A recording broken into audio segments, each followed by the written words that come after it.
Hello everyone, welcome back to my YouTube channel.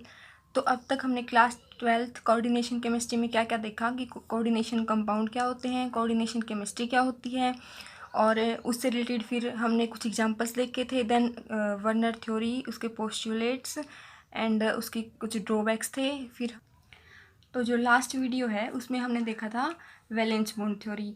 Valence bond theory की भी कुछ drawbacks थी जो हमने की थी। अब देखो, वैलेंस बॉन्ड थ्योरी जो स्टेबिलिटी के बारे में नहीं बता पाई थी, किसी भी कोऑर्डिनेशन कंपाउंड के बारे में, ना ही कलर। अब आपको पता है हर कंपाउंड स्टेबल होना चाहता है, तो ऐसे उसकी बहुत सारी क्या थी, ड्रॉबैक्स थी, शॉर्ट्स कमिंग थी।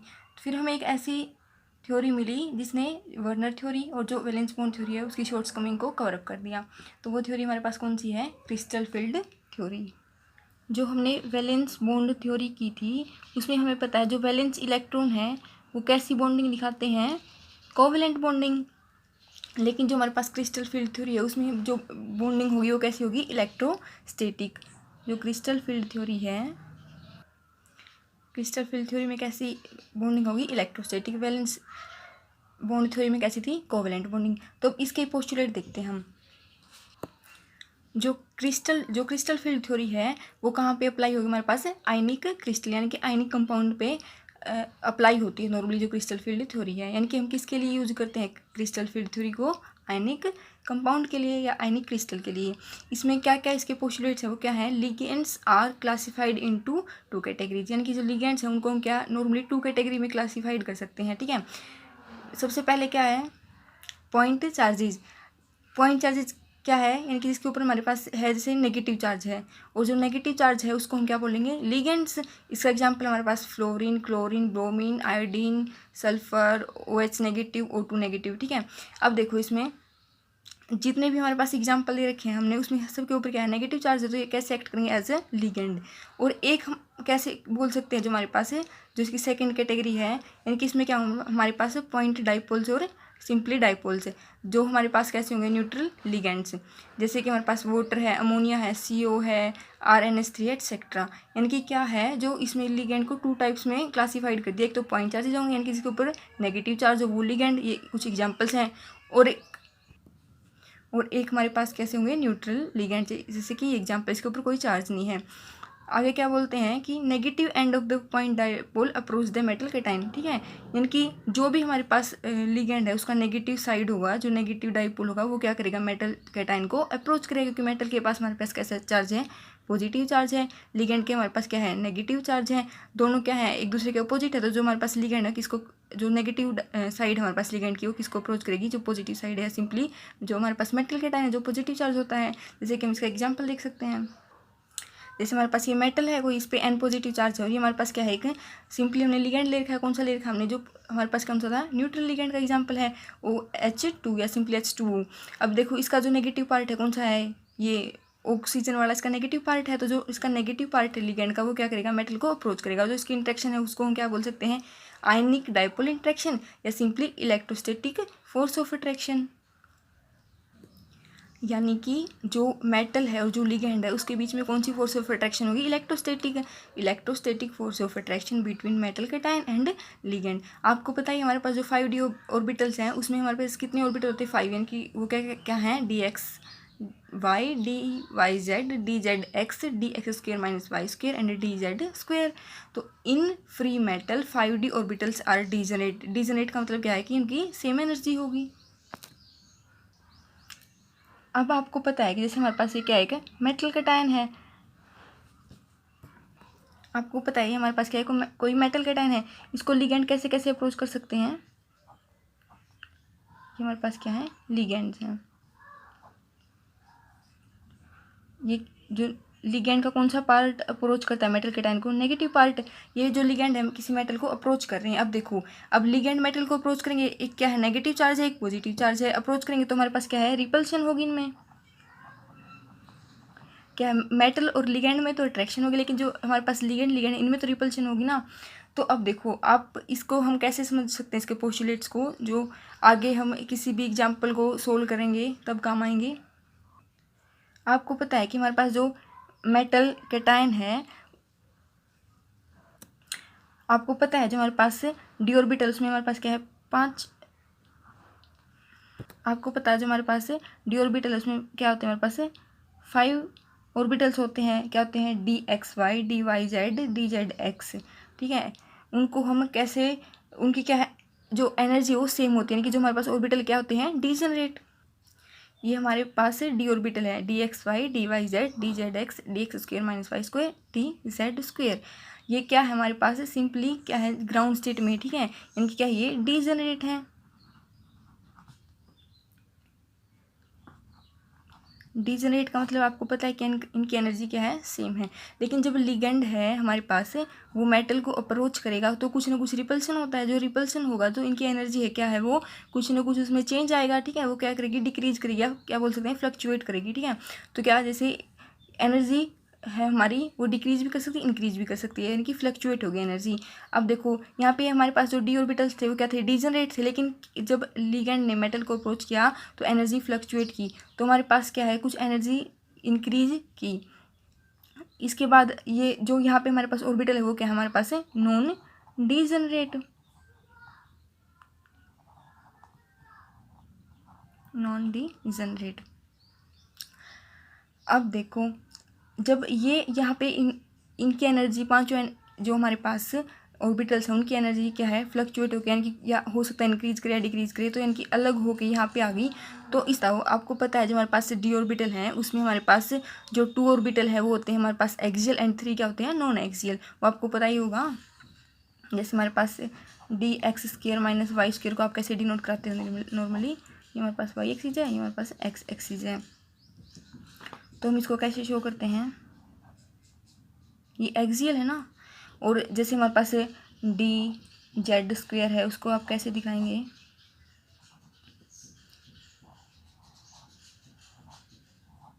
ऐसे शो करते हैं आप डी जेड स्क्वेयर को। ये क्या है, एक्सियल, यानी कि अलोंग द एक्सिस है। लेकिन जो हमारे पास एक हमारे पास होते हैं जैसे डी एक्स वाई, उसको हम कैसे डिनोट करते हैं, हमारे पास एक्स एक्स, ये हमारे पास एक्सिस है, ये हमारे पास क्या है, वाई एक्सिस है। तो जो इनको हम ऐसे डिनोट करते हैं। या हमारे पास जो डी वाई जेड है, ये वाई एक्सिस, ये जेड एक्सिस। तो अब आप सिंपली देख के बता सकते हो जो हमारे पास ये ऑर्बिटल है ये कैसे है, नॉन एक्सियल है। तो जो एक्सियल नॉन एक्सियल है इनकी एनर्जी भी डिफरेंट हो जाएगी, और इसी डिफरेंट एनर्जी के बेस पे क्या है, ये भी अलग अलग यानी कि सेपरेट हो जाएंगे।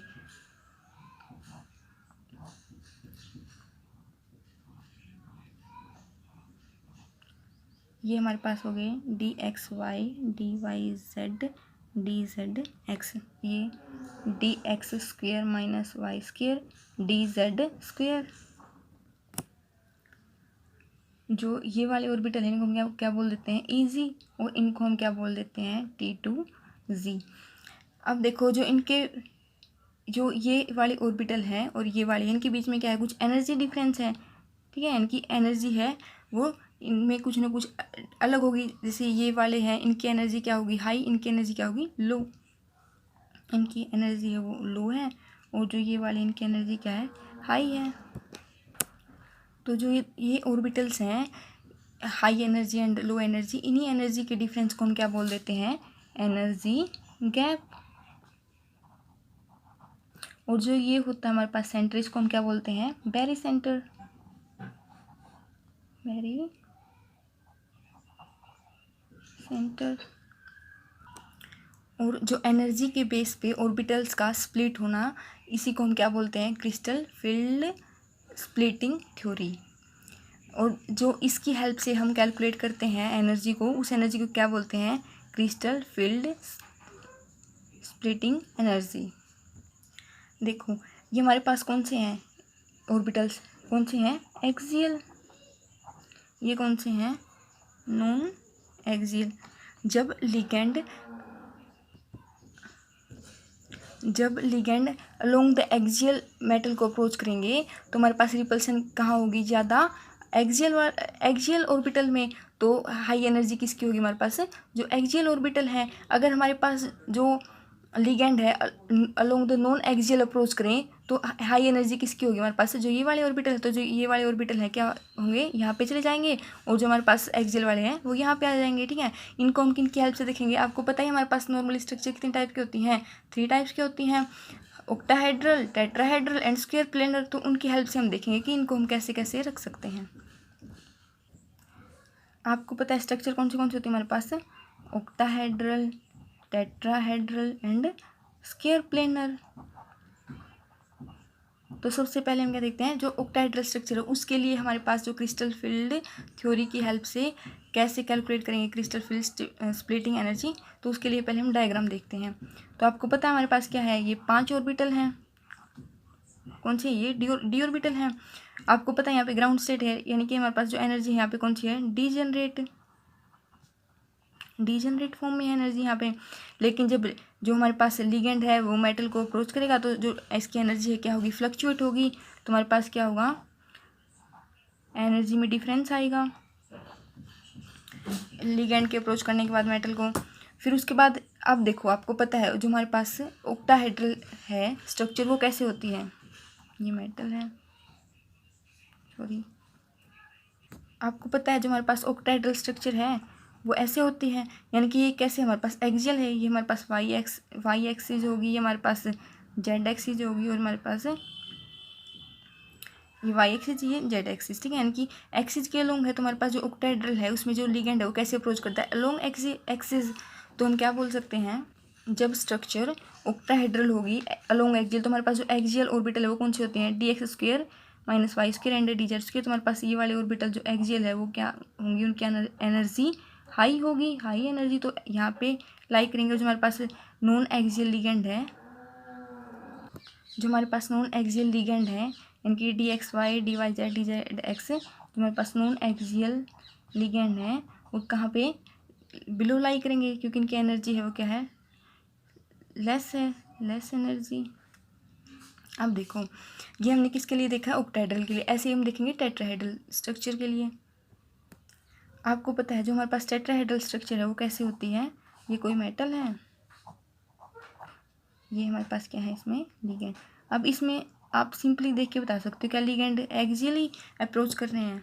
नहीं ना। तो लिगेंड हम कैसे अप्रोच करें? इसमें नॉन एक्सियली। तो इसमें हम ऐसे ही इसकी स्ट्रक्चर ड्रॉ करेंगे। ये हमारे पास 5 डीजनरेट ऑर्बिटल हैं, डी ऑर्बिटल हैं ये। वही फ्लक्चुएशन होगी जब लिगेंड मेटल को अप्रोच करेगा। उसके बाद अब हमें चेक करना है कि जो स्प्लिटिंग है वो कैसे होगी ऑर्बिटल्स में। अब आपको पता है जो टेट्राहेड्रल स्ट्रक्चर उसमें जो लिगेंड कैसे अप्रोच करते हैं? Non axially. नॉन एक्सियल यानी कि जो हमारे पास ऑर्बिटल है जो नॉन एक्सियल उनकी एनर्जी हाई होगी। तो अब हम यहाँ पे क्या लिखेंगे? जो हमारे यहाँ पे कौन से ऑर्बिटल आएंगे? D X Y D Y Z and D Z X, D X Y D Y Z and D Z X, यानी कि नॉन एक्सियल लिगेंड है। कौन से हैं? Non axial ligand. और जो लोअर एनर्जी है, लोअर एनर्जी हो किसकी? हमारे पास है एक्सियल लिगेंड। तो नीचे हमारे पास कौन से आ गए? जो एक्सियल लिगेंड थे, D X square minus Y square and D Z square. तो ऐसे हमारे पास किसकी कैलकुलेट कर ली हमने? For tetrahedral compound. ये हमारे पास क्या है? क्रिस्टल फील्ड स्प्लिटिंग है टेट्राहेड्रल कॉम्प्लेक्स में। यहाँ पे हमारे पास जब एनर्जी क्या थी? सेम थी। उस तो सेम के बाद में हमारे पास क्या हुआ? ऐसे ऐसे स्प्लिट हो गई। ये हमारे पास क्या है? T2 ऑर्बिटल्स हैं, ये क्या है? E ऑर्बिटल्स हैं। इनकी एनर्जी लोअर है, इनकी एनर्जी है जो हाई है। ये क्या हमारे पास एनर्जी गैप है।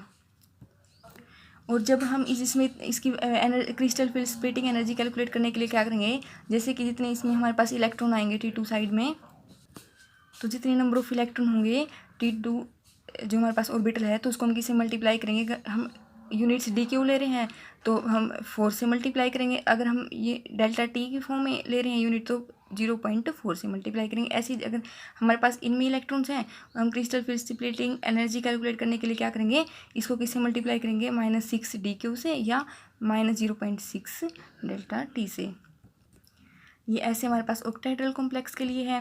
यहाँ पे हमारे पास सेम एनर्जी यानी कि डीजनरेट थी, फिर ये क्या है? स्प्लिट होगी हमारे पास। अब हमने देखा था एक्सियल ही है, तो हमारे पास जो एक्सियल ऑर्बिटल है वो उनकी हाई एनर्जी होगी, और जो हमारे पास नॉन एक्सियल उनकी क्या होगी? लोअर एनर्जी होगी। ये हमारे पास ईजी ऑर्बिटल्स होंगे और ये क्या है? T2G। इनमें कन्फ्यूज मत होना, ईजी T2G सिंपली नाम रख रखे हैं ऑर्बिटल्स के। और ये क्या है? Energy gap. सिंपली जैसे कि जितने number of electrons crystal field splitting energy calculate करनी, जितने नंबर ऑफ इलेक्ट्रॉन्स यहाँ होंगे तो crystal field splitting energy calculate करने के लिए हम इसको 6 डी क्यू से मल्टीप्लाई करेंगे नंबर ऑफ इलेक्ट्रॉन्स को या प्लस 0.6 डेल्टा, ये ऑक्टाहेड्रल के लिए है। अगर ये यहाँ पे हमारे पास जो नंबर ऑफ इलेक्ट्रॉन है उनको crystal field splitting energy calculate करने के लिए क्या करेंगे, -4d से मल्टीप्लाई करेंगे, सिंपली -0.4 डेल्टा उससे मल्टीप्लाई करेंगे। ऑक्टाहेड्रल के लिए नोटेशन। आपको पता है जो हमारे पास स्क्वायर प्लेन स्ट्रक्चर होती है, स्क्वायर प्लेन स्ट्रक्चर, वो कैसे होती है, ये हमारे पास मेटल है, इसको लिगेंड अप्रोच कर रहे हैं, ये स्ट्रक्चर होती है। देखो जो हमारे पास स्क्वायर प्लेन स्ट्रक्चर उसमें जो स्प्लिटिंग है वो ना ही तो एक्सियल फॉर्म में होती है ना ही नॉन एक्सियल फॉर्म में, बल्कि क्या है एक डिफरेंट फॉर्म होती है। और ये क्यों होती है, इसका रीज़न आप स्पेसिफिकली एमएससी क्लास में पढ़ोगे, लेकिन अभी तक जो आपकी 12th क्लास है उसमें आप क्या रीज़न दोगे कि जो स्प्लिटिंग है ऐसे क्यों होती है, due to some thermodynamic reasons. ठीक है, क्या है थर्मोडाइनमिक कुछ रीजन है, उनकी वजह से जो स्प्लिटिंग है ऐसे होती है। तो इसकी स्प्लिटिंग हम देखते हैं कैसे होगी। वही सेम जैसे हमारे पास डीजनरेट डी ऑर्बिटल्स थे, उसके बाद जो हमारे पास जो ऐसे हो गए हमारे पास, यानी कि एनर्जी डिफरेंस आ गया। पहले हमारे पास क्या था, यहाँ पे सिंपली डीजनरेट डी ऑर्बिटल्स थे, उसके बाद हमारे पास क्या हुए, नॉन डीजनरेट ऑर्बिटल हो गए, नॉन डीजनरेट, ये हमारे पास क्या थे, डीजनरेट डी ऑर्बिटल्स थे। अब जो हमने स्प्लिटिंग पढ़ी थी, इसमें स्प्लिटिंग है डिफरेंट टाइप्स, यानी कि एक तो हमारे पास जो हाईएस्ट एनर्जी किसकी होगी, dx² - y², then dxy, then dz², जो dyz एंड जो dzx है उनकी क्या एनर्जी है वो सेम होगी। ठीक है, यहाँ तक तो सेम है, लेकिन जो हमारे पास जो आगे स्प्लिटिंग होगी वो ऐसे अलग अलग लेवल्स में होगी, ऐसे एनर्जी वो स्प्लिट हो जाएगी। और ये किसकी वजह से है, due to some thermodynamic reason. तो हमने क्या क्या देखा कि स्प्लिटिंग कैसे कैसी होगी, हमारे पास जो ऑक्टाहेड्रल कॉम्प्लेक्स हैं, tetrahedral complex and square planar complex हैं। और एक बात आप क्या याद रख सकते हो, जो हमारे पास ये देखेंगे कि जो एनर्जी गैप था वो लार्ज हो गया स्मॉल होगा, वो किस पे डिपेंड करेगा, यानी कि जो हमारे पास एनर्जी गैप है वो किसके ऊपर डिपेंड करेगा। अगर हमारे पास रिपल्शन स्ट्रॉन्ग है तो एनर्जी गैप क्या है, लार्ज होगा। अगर रिपल्शन वीक है तो एनर्जी गैप क्या होगा, स्मॉल। यानी कि more will be the energy gap if there will be strong repulsion, and there will be small energy gap if there will be weak repulsion. Repulsion है तो energy gap large होगा, अगर repulsion week है तो energy gap small होगा। Next हम इसके कुछ एग्जांपल्स देखेंगे नेक्स्ट वीडियो में। Thank you.